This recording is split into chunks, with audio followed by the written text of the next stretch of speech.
Тамара Адамовна Мазаева, кандидат искусствоведения, доктор философских наук. С 1993 по 1994 была министром культуры Чеченской Республики. Ученым Тамарой Мазаевой опубликовано более 50 научных работ, в том числе 4 монографии и 3 учебных пособия.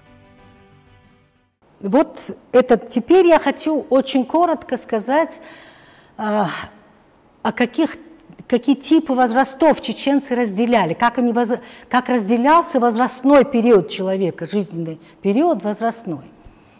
Ну, первое это было ворглвалар, то есть 7 лет, когда достигал ребенок, это было ворглвалар. Что означает ворглвалар? Это маликахвалар дуэ, потому что орша качалц бер малик лоршила. И орша качалц маликах волшуй. Что это означало? Это означало, что с этого момента, в особенности это касается матери, она будет уделять внимание, чтобы приучать его к труду. Он должен участвовать в каких-то в повседневном труде, который в доме. Его будут постепенно приучать к религиозным ритуалам. Он будет произносить молитву до обеда, после еды, будет пытаться делать ламаз. Конечно, он не сможет, но его будут уже усиленно к этому приучать. Вот и ворал-валар – это тоже очень важная такая категория, когда маликахвал. Я потом позже более подробно об этом буду говорить, но сейчас коротко мне надо это характеризовать. Следующий период – это приттервалар. Приттервалар – это юг-йохханью. То есть этот мальчик уже становится взрослым, это взросление. Да? Он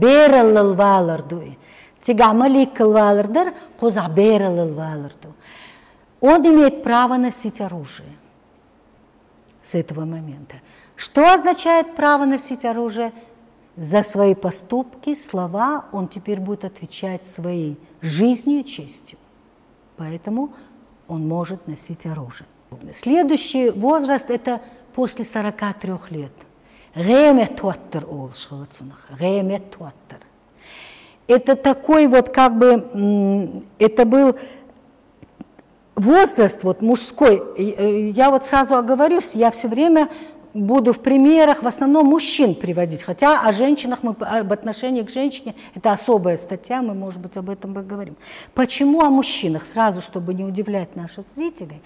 Потому что чеченцы вот на протяжении всей своей обозримой истории, мы живем это Кавказские горы, это горы, во-первых. И быт чеченский был очень-очень трудным. Это была тяжелая жизнь, совсем не женская жизнь, совсем не женский труд был в это время. И второе, мы постоянно воевали. Вы посмотрите, сколько империй сюда пришло. 6 империй приходило сюда.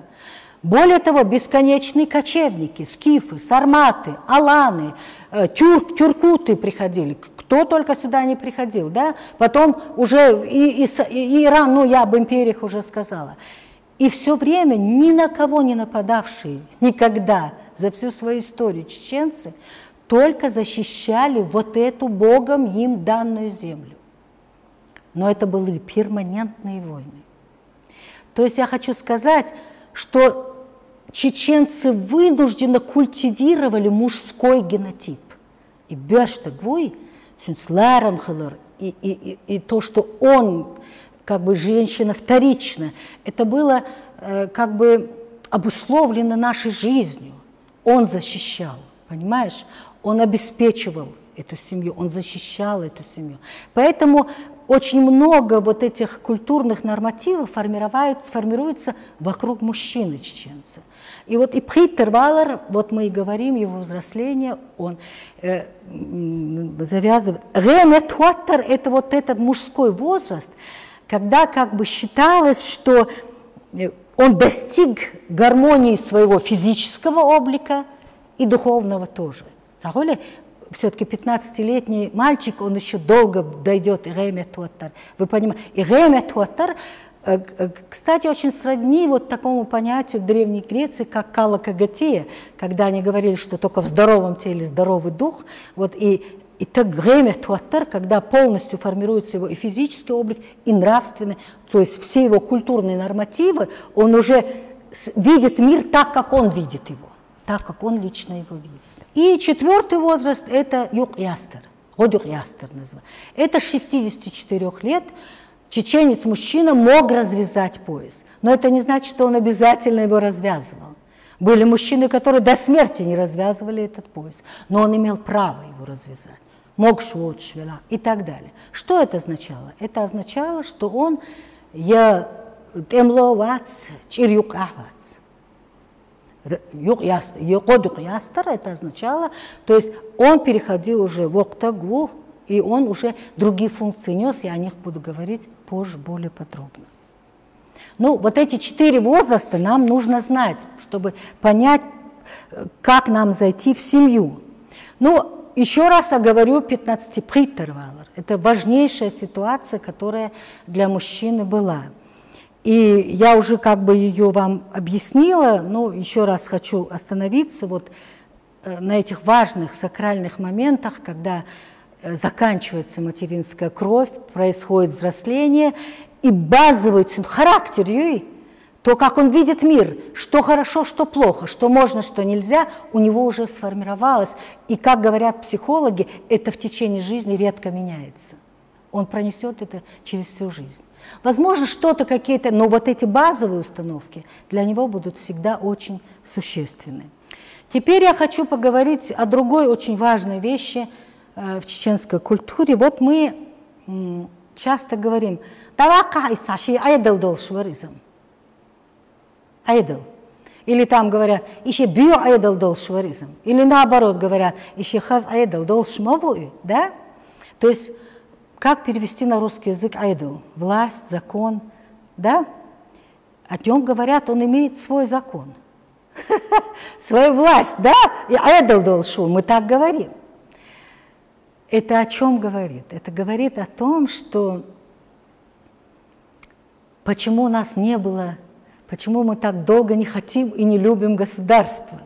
Почему чеченцы, хотя у нас было государство, оно было, но оно было не по марксовской теории, понимаете, а особым.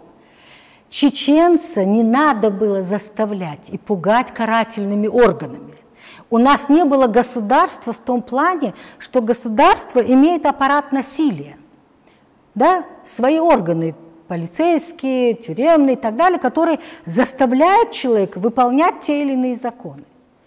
Чеченец имел айдол внутри себя. То есть антиобщественный поступок в чеченском обществе не совершали не потому, что кого-то боялись, а потому что это был вот то самое табу культуры, которое в нем сидит.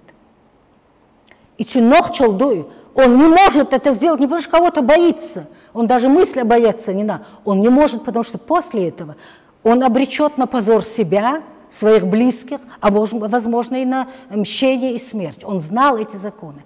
И айдол, он, конечно, вот био-айдол мог переступить, но чеченцы большинство не переступали.